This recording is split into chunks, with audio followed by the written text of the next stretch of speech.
c'est ça. Voilà. Mettre au cul du tracteur. Montrer qu'il y a quand même une sorte de vestige de propriété. Et là, ils ont carrément laissé pendre le fil téléphonique du poteau jusqu'à l'arbre. Entre-temps, je suis passé par plusieurs villages par où je passe pas souvent. Ah, ici, on a encore un fil qui descend. Faut quand même bien vérifier que c'est pas des fils électriques. Mais... Voilà. Hop. C'était une voiture avant, quoi, mais... Les voitures, c'est pas biodégradable, mais presque. Alors, il y a toujours une petite rivière. Un petit cabanon en bois.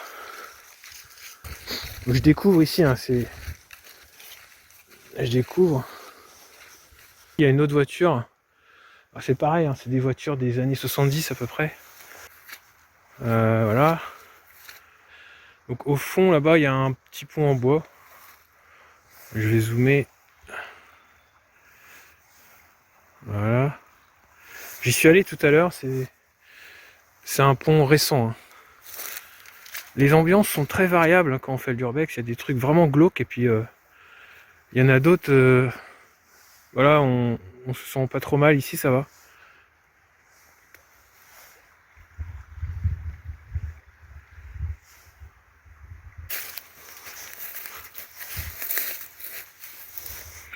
Voilà.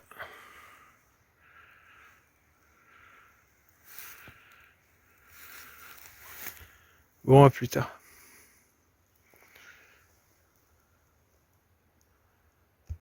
Si je devais rencontrer quelqu'un dans ce genre d'endroit, ce serait soit un urbexer, soit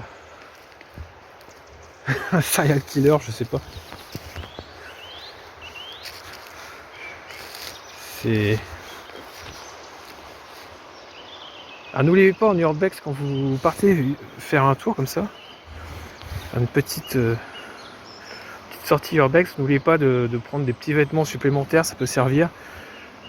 Et le matériel, lampes, etc.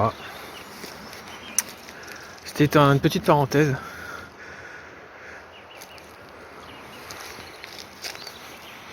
Vous savez tout ça si vous faites de l'urbex de toute façon. Comme moi depuis plusieurs années. Donc ici.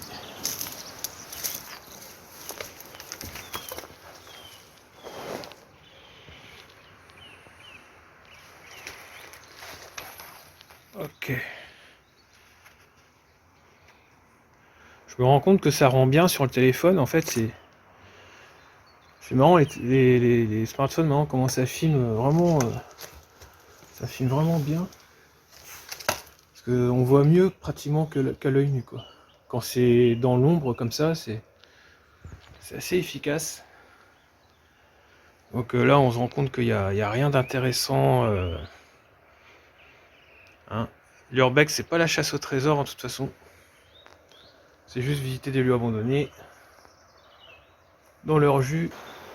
Donc là, par contre, c'est le soleil en face, donc ça doit pas faire très bien sur l'objectif. Alors là, j'ai rien de spécial. Hein. J'ai mon téléphone. On se rend pas compte, mais au loin, ça va pas se voir, je pense, mais il y a une sorte de petit lac au loin. Donc ouais, j'ai rien sur moi, j'ai pas grand chose. Hein. J'ai une lampe, j'ai mon téléphone. On est en journée en plus, donc la lampe c'était vraiment au cas où. Mais après, vous pouvez prendre d'autres petits ustensiles d'urbex. Hein. C'est vous qui voyez. Voilà. C'est selon vos besoins, vous réfléchissez. Moi, je ne dis pas, je ne dévoile pas tous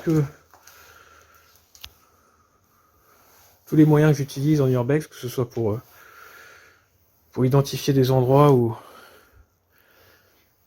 pour s'y rendre, ou comment se comporter vraiment comme il faut. C'est à vous de voir. Oh, je viens de voir un truc bizarre. Et on ne touche à rien. Je vais laisser cette caisse enregistreuse exactement à sa place.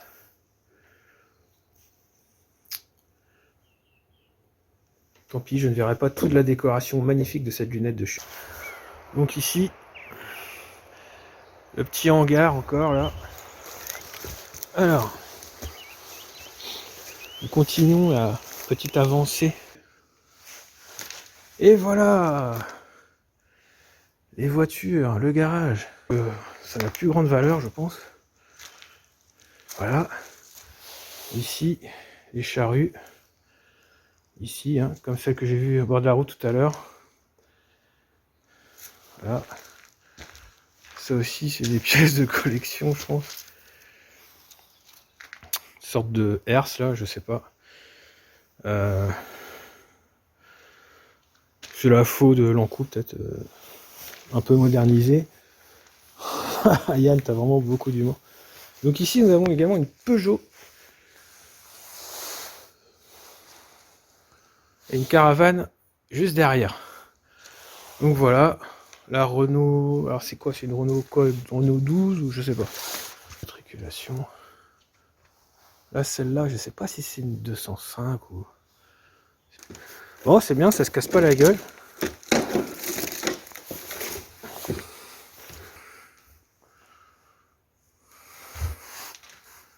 C'est toujours sympa de. Hop. J'ai pas pris mon bâton. Normalement, j'ai toujours un bâton aussi en urbex. Ça sert pour plein de trucs le bâton. Donc le bâton, je l'ai pas pris parce que là, je savais que j'allais filmer. D'habitude, je filme pas. C'est rare que je filme. Et d'ailleurs, il y a des expéditions que j'ai faites qui étaient beaucoup mieux, que j'ai pas filmé. Là, j'avais envie en fait.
On va s'arrêter ici.